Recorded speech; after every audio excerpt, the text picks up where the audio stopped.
Would you believe me if I told you that interior design actually helped to cure the polio epidemic? I know it sounds like a little bit of a stretch, but hear me out. You see, the guy who actually found the cure for polio was a man by the name of Jonas Salk. And in the 1950s, polio was killing thousands of children. And Jonas Salk was a young scientist at this time who basically took it on as his personal mission to try and find a cure for this disease. And so he spent weeks and months and ultimately years locked up in his science lab trying to find a solution. We can all probably imagine what a science lab in the 1950s might have looked like. I'm thinking white walls, bright, harsh lights, kind of stark, sterile.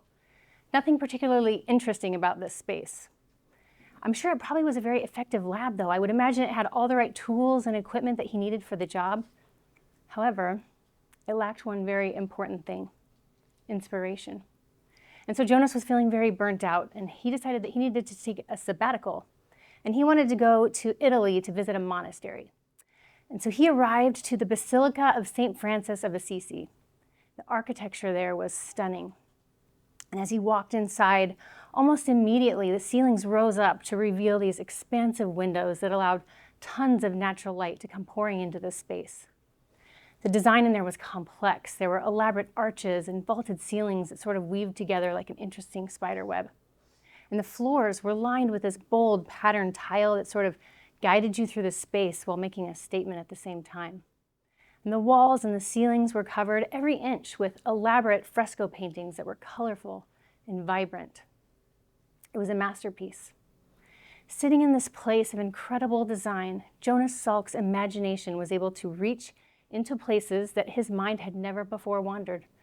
And it would be sitting there that he would have the breakthrough idea that would lead him to the cure for polio. Design is powerful. I used to think that design was nothing more than a pretty room full of color and texture and pattern that was fun to look at, kind of like entertainment. I think a lot of people tend to view design as a form of entertainment. They don't really recognize its underlying value. But the truth is that design is a nonverbal story that constantly surrounds us. It's like a visual and physical narrative that we're wrapped in like a blanket because it's always there. I like to describe it like this. Have you ever woken up from a great night's sleep only to discover that you had the impression of your bedsheet sort of embedded in your cheek, and you were completely unconscious to the fact that your bunched up pillowcase was making its mark on you because you were literally asleep to the experience? And yet it still happened. It's not so different here. The design of the spaces that we spend our time in are making their mark on us, whether we recognize it or not. In order to kind of understand a little bit about why our environment's so impactful, it's helpful to understand how our brain's wired. See, our brain's number one job is to keep us safe. And our body is uniquely designed to do this by activating our fight or flight response if we feel like there's a threat, right? This is great if there's actually a life-threatening situation. But if there's not, it can actually be unhealthy to be in this state too often or for too long. And our body doesn't always recognize the difference between something that's an actual life threat and something that's coming from a source of personal anxiety or stress. There's so many things in life these days that can unnecessarily trigger the same response. And believe it or not, the design of your environment can be one of those things. See, our brain's always looking for two signals to know if it's safe, right? It's looking for order and balance. If it can recognize order and balance, we generally feel safe.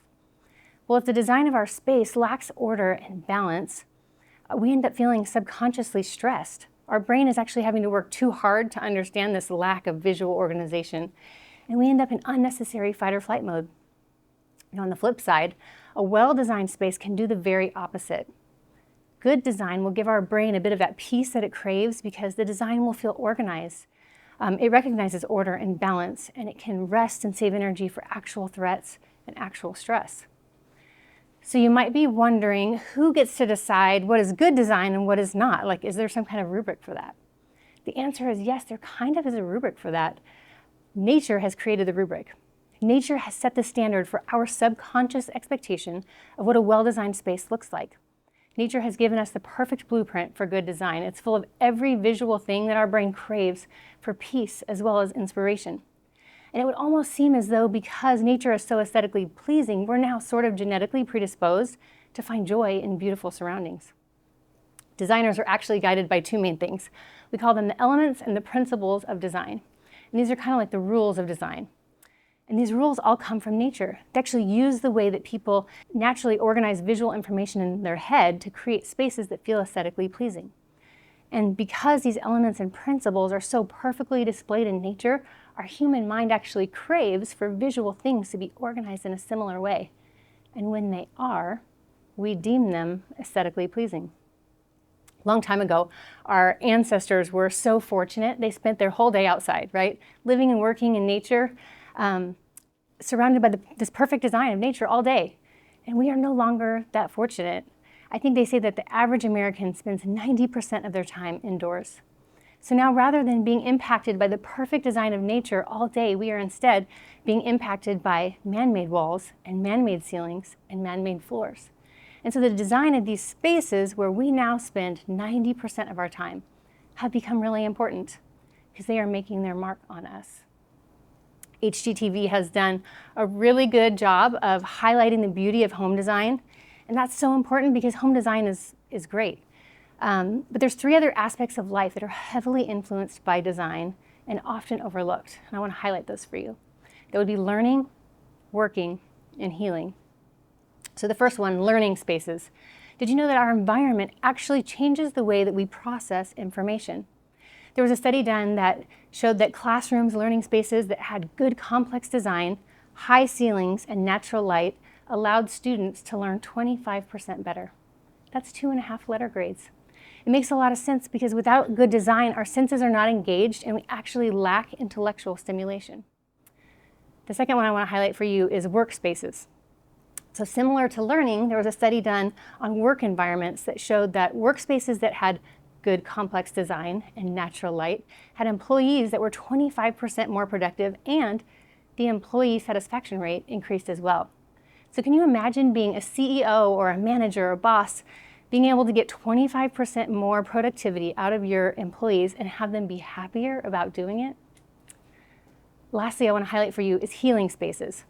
So there was a study done that tracked 2 groups of patients that were healing from the same surgery. The first group had a view outside their window of another brick building. The other group had a view outside their window of nature, some sort of natural landscape. The group that had the view of nature healed 30% faster from the same surgery as the group that did not. Keep in mind that the view outside the window served as the design for the space, and nature is the perfect blueprint of what our brain craves. So back to our scientist friend, Jonas Salk. Imagine if he didn't have to travel to Italy to find the inspiration that he was looking for. What if his science lab had contained spaces with complex design and high ceilings and natural light? He may not have needed a sabbatical at all. In fact, he may have found the solution he was looking for much sooner. In 1943, Winston Churchill famously said, "We shape our buildings, and afterwards, our buildings shape us." Now, when he said this in 1943, it was merely his intuition. He felt it to be true. But today we have proof he was right. Our buildings literally shape us. They impact our mood, our behavior, our memories, our ability to learn and to work and to heal. That is a pretty long list of very important aspects of life that are being impacted. That is how powerful design is. Thank you.